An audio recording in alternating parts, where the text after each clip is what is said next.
શિયાળાની સિઝનમાં દરેક શહેરમાં ગરમ કપડાનું વેચાણ થતું હોય છે, તેમજ શિયાળાના પ્રારંભ પહેલા વુલન માર્કેટ શરૂ થઈ જાય છે। ભુજ શહેરમાં નવેમ્બર મહિનામાં વુલન માર્કેટ શરૂ થઈ ગયું હતું, પરંતુ ખાસ ખરીદી જોવા ન મળી હતી। પરંતુ ડિસેમ્બર મહિનામાં ઠંડી પડવાનું શરૂ થતાં ખરીદીમાં રોનક આવી છે। તેમાં પણ હાલ તાપમાન 10 ડિગ્રીએ પહોંચતા લોકો ગરમ કપડાં ખરીદતા થયા છે। ભુજમાં ગરમ કપડાની બજારમાં ખરીદીની ગરમી દેખાય છે।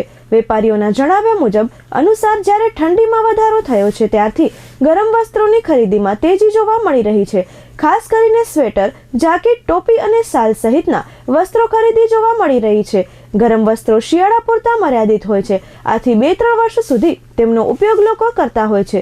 આજના સમયમાં ગરમ વસ્ત્રોમાં પણ અવનવી ડિઝાઇન જોવા મળે છે। ખાસ કરીને મહિલાઓ સ્વેટર અને શાલની ખરીદી કરે છે, યુવાનો પણ અવનવી ડિઝાઇનના જેકેટની ખરીદી કરે છે।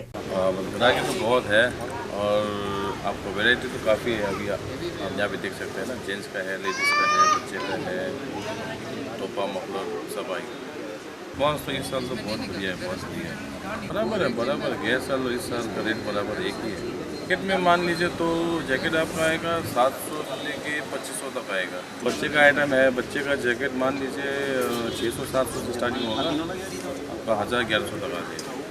नए वैरायटी में अभी बॉयज़ के लिए ये आपको वर्सिटी आया है। ये हम लोग है अगले महीना जनवरी 20 तारीख तक लास्ट है।